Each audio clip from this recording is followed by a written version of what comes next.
Hello विद्यार्थी, ये video आपके लिए बहुत ही इम्पोर्टेंट होने वाली बिकॉज इस वीडियो में आपको दो इम्पोर्टेंट छंद को लेकर आया हूँ और दोनों ही छंद जो है हमारे आने वाले बोर्ड एग्जाम के लिए बहुत ही इम्पोर्टेंट छंद हैं। और यह छंद इस प्रकार से हैं जैसे कि चौपाई छंद, इसके अलावा दूसरा छंद जो है वह है दोहा छंद और दोनों ही बहुत ही इम्पोर्टेंट छंद हैं। इसी तरह के छंद जो है यानी दो छंदों की जो वीडियो मैंने ऑलरेडी बना रखी है, वीडियो के नीचे डिस्क्रिप्शन उनका लिंक मिल जाएगा। यह छंद है रोला छंद, सोरठा छंद, जो बहुत ही वेरी इंपॉर्टेंट छंद है और ये छंद भी हमारे बोर्ड एग्जाम पेपर में 100% आ सकते हैं। इसीलिए इन छंदों को करना भी हमारे लिए बहुत जरूरी है। वीडियो के नीचे डिस्क्रिप्शन में इनका लिंक मिल जाएगा और यह छंद भी बहुत ही इंपॉर्टेंट है जैसे कि चौपाई छंद और दोहा छंद। और चौपाई छंद इस प्रकार से है जो बहुत बार एग्जाम में पूछा जा चुका है, आप खुद भी देख सकते हो कितनी बार जो है बोर्ड एग्जाम पेपर में आ चुका है। इसीलिए यह छंद भी बहुत ही इंपॉर्टेंट छंद है और इसकी परिभाषा इस प्रकार से जो मैंने सरल तरीके से यानी आसान तरीके से लिख रखी है। जैसे कि 4 चरण वाले इस सममात्रिक छंद के प्रत्येक चरण में 16 मात्राएं होती हैं। यानी इस छंद में जो है चौपाई छंद में 4 चरण होते हैं और ये जो छंद जो है सममात्रिक छंद है और इसके जो प्रत्येक चरण में 16 मात्राएं होती है। कितनी मात्राएं होती है? 16 मात्राएं होती है इसके प्रत्येक चरण में और इसके चरण है 4 यानी कि 4। उसके बाद नेक्स्ट इस प्रकार से चरण के अंत में जगण, लघु, गुरु, लघु अथवा तगण, गुरु, गुरु, लघु नहीं होता है। यानी चरण के जो अंत में यानी लास्ट में जो जगण, इसके अलावा तगण ये नहीं होता है यानी चौपाई छंद में। अब हमें यह भी पता होना चाहिए जगण और तगण क्या होता है। जैसे कि तगण है, तगण में हम जो है प्रथम 2 गुरु होते हैं। इसमें तगण में क्या होते हैं? प्रथम 2 गुरु, यानी शुरुआत में 2 गुरु होते हैं और अंत में जो है लघु होता है। अगर इस तरह का आ रहा तो वो आपको समझ जाना वह होता है तगण। और जगण जो होता है, जगण में यानी शुरुआत में और लास्ट में जो है यानी आदि अंत में लघु होता है और मध्य में जो है गुरु होता है, उसको हम कहते हैं जगण। ठीक है। और चौपाई छंद में ना तो तगण होता है और ना ही जगण होता है। अगर जगण और तगण आ रहा है तो समझ जाना वह चौपाई छंद नहीं है। ठीक है। इसमें तगण और जगण नहीं होता है। ठीक है, चौपाई छंद में यहाँ तक। उसके बाद नेक्स्ट इस प्रकार से जैसे कि प्रथम तथा द्वितीय चरणों में तुक समान होती है। यानी इसका प्रथम यानी कि पहला और द्वितीय यानी दूसरा चरणों में जो है इन चरणों में जो है तुक समान होती है चौपाई छंद में। ठीक है ना। अब यहाँ पर इसकी जो परिभाषा है सरल तरीके से आसान तरीके से मैंने कंप्लीट करा दिया।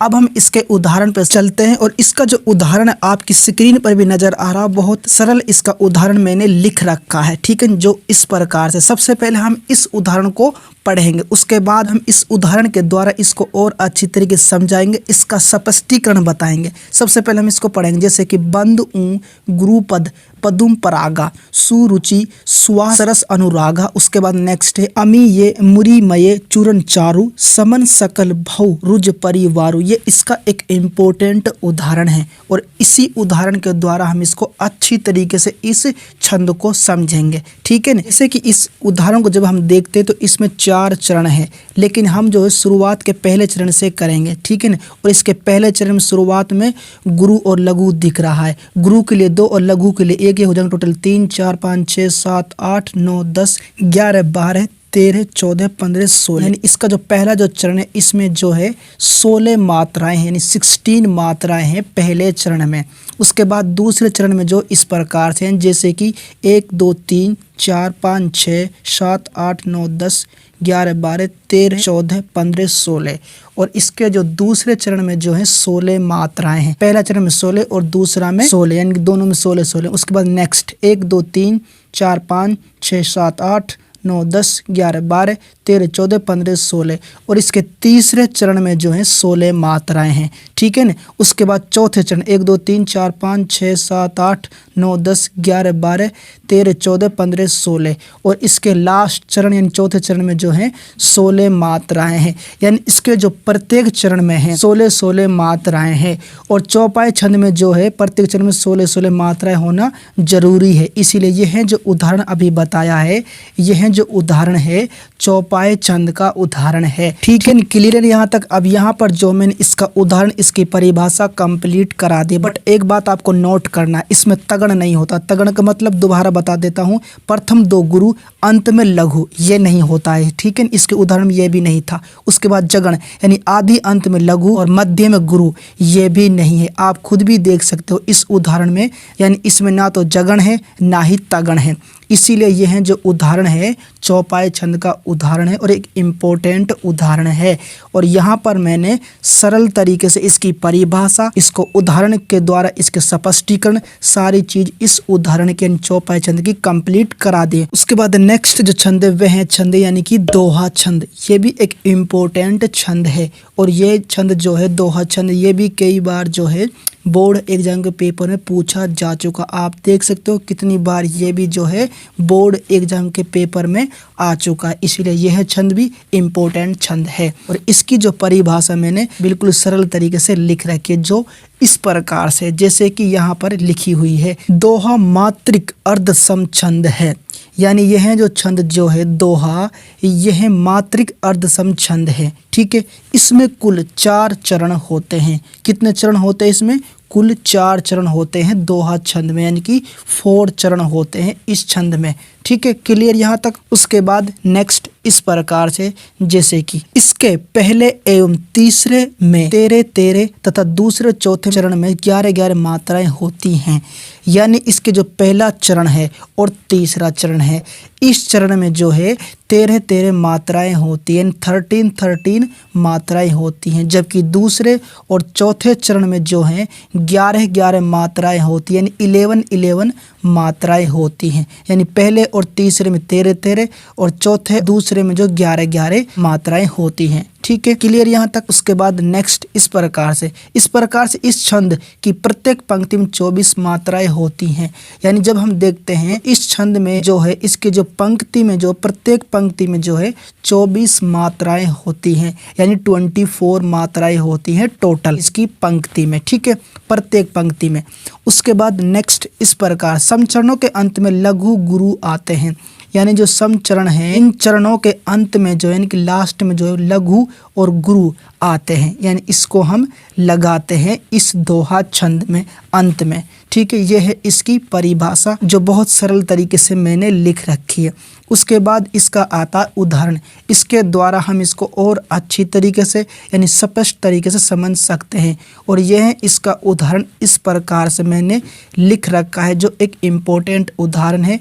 सबसे पहले हम इस उदाहरण को पढ़ेंगे, जो इस प्रकार से कागा काको धन हरे, कोयल काका दे, मीठा वचन सुनाए कर जग अपनो कर ले। ये एक इम्पोर्टेंट उदाहरण है और इसी उदाहरण के द्वारा हम इसकी जो गणना करेंगे। ठीक है, सबसे पहले इसका पहला चरण पढ़ें। जैसे कि यहाँ पर है गुरु, तो 1 2 3 4 5 6 7 8 9 10 11 12 13। इसके पहले चरण में जो है 13 मात्राएं हैं, यानी 13 मात्राएं हैं। ठीक है, इस उदाहरण में इसके पहले चरण में। सेकंड चरण 1 2 3 4 5 6 7 8 9 10 11 है और इसके सेकंड यानी दूसरे चरण में जो है 11 मात्राएं हैं। टोटल ये मात्राएं हो चुकी है 24, यानी 24 हो चुकी है इसकी पहली पंक्ति में। ठीक है, क्लियर यहाँ तक। उसके बाद इसका सेकंड पंक्ति में चलते हैं, दूसरी पंक्ति में, और इसका तीसरा चरण इस प्रकार से 1 2 3 4 5 6 7 8 9 10 11 12 13 है। यानी इसके तीसरे चरण में जो है 13 मात्राएं हैं, यानी 13 मात्राएं। उसके बाद नेक्स्ट 1 2 3 4 5 6 7 8 9 10 11 है। इसके जो चौथा जो चरण जो है, यानी कि लास्ट का जो चरण जो है, इस चरण में जो है 11 मात्राएं हैं, यानी 11 मात्राएं टोटल हो चुकी है। ये 24 मात्राएं यानी कि 24 मात्राएं हो चुकी है दूसरी पंक्ति में, और पहली पंक्ति में 24 मात्राएं और दूसरी पंक्ति में 24 मात्राएं। इसीलिए यह जो उदाहरण है दोहा छंद का उदाहरण है। यानी अब इस छंद के जो दोहा छंद जो है, इसका मैंने इस वीडियो में इसकी परिभाषा और इसके उदाहरण जो है बहुत सरल तरीके से यानी आसान तरीके से इस वीडियो में कंप्लीट करा दिए हैं। ठीक है ना, इसकी परिभाषा मैंने बहुत सरल तरीके से लिखी है और यह दोहा छंद बहुत इम्पोर्टेंट है। इसके अलावा चौपाई छंद की जो परिभाषा है और इसके उदाहरण हैं, इसका स्पष्टीकरण वे भी कंप्लीट मैंने करा दिया है। इसी तरह के जो हैं रोला छंद और सोरठा छंद की जो परिभाषा है, इसके जो उदाहरण हैं वह मैंने ऑलरेडी एक वीडियो में बता रखे हैं। वीडियो के नीचे डिस्क्रिप्शन में उनका लिंक मिल जाएगा। और यह छंद यानी चौपाई छंद और यह छंद जैसे कि रोला छंद, सोरठा छंद, ये सभी छंद जो हैं हमारे आने वाले बोर्ड एग्जाम के लिए बहुत ही इम्पोर्टेंट छंद हैं। इसीलिए इन छंदों को करना हमारे लिए बहुत ज़रूरी होता है। ठीक है, वीडियो पसंद आए तो वीडियो को लाइक कर देना है, चैनल को सब्सक्राइब कर देना, साथ में बगल में जो घंटी उस घंटी को भी दबा देना है।